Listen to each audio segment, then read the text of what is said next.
custo de vida, emprego e desemprego, cesta básica, tarifas públicas, salário mínimo. Agora, na Brasil Atual, a análise do DIEESE. E nós vamos conversar agora com o supervisor do escritório do DIEESE em São Paulo, Vitor Pagani. Bom dia, Vitor. Bom dia, Glauco. Na semana passada, nós tivemos a divulgação da Pesquisa Nacional por Amostra de Domicílios, a PNAD contínua do IBGE, mostrando que a taxa de desemprego no país recuou para 8,9% no trimestre encerrado no último trimestre aqui. E o total de empregados sem carteira, no entanto, Vitor, ele chegou a 13.160.000, que é o maior número da série histórica iniciada em 2012. Então a gente tem o que seria uma boa notícia, que é a queda do desemprego, só que os empregos têm piorado muito a qualidade, né? Não só eles são, em boa parte, informais, temos também os trabalhadores por iniciativa própria, mas com baixa remuneração, Vitor. Exato, Glauco. A gente observa que essa retomada do emprego, ela é puxada, sobretudo, por um emprego de baixa qualidade, né?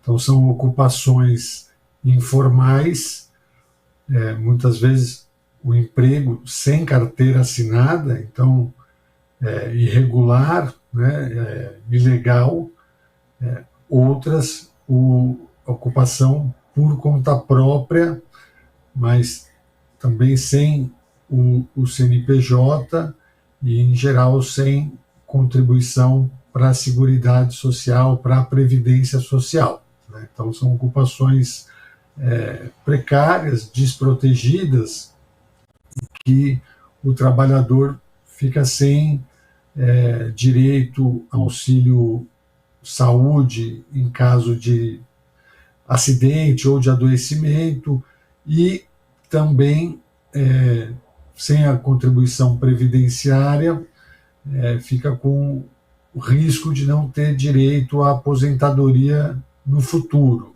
né? Então, é um problema, porque a qualidade, né, dessas ocupações e do mercado de trabalho em geral vem se deteriorando, né? Isso, sobretudo, desde 2017, quando houve a chamada reforma trabalhista. E pior que não existe perspectiva de recuperação disso, pelo menos a curto prazo, Vitor, porque as medidas de desmonte da legislação trabalhista continuam vigindo, e inclusive o próprio governo Bolsonaro já anunciou que quer desmontar ainda mais todas as normas aí que regulam o trabalho aqui no Brasil, Vitor. Isso é um risco, né, um problema que a gente tem enfrentando, porque essa desestruturação do mercado de trabalho, né, somada também ao processo de desindustrialização da economia, né, a gente tem um mundo do mercado de trabalho que gera cada vez empregos mais precários, sem qualidade, sem proteção social, sem proteção trabalhista, sem representação sindical, né? E isso se reflete também na remuneração, né, dos salários dessas ocupações, né? A gente tem visto que não tem tido crescimento real nesse último período, né? Vitor, a gente tem outro dado também que foi divulgado recentemente a respeito da juventude brasileira. Nós estamos falando do mercado de trabalho hoje, mas também existe uma preocupação em relação ao futuro.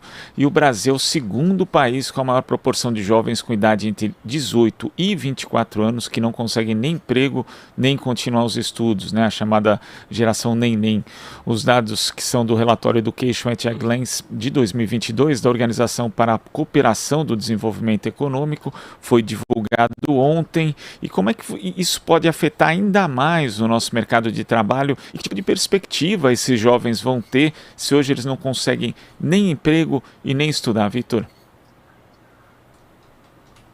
Glauco, esse é um grande desafio, né?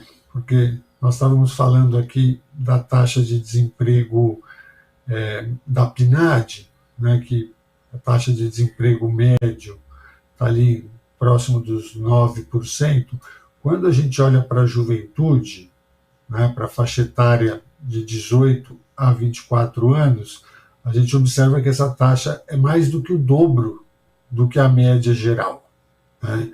Então, a dificuldade para o jovem ingressar no mercado de trabalho, ela é ainda maior do que para o trabalhador em geral, né?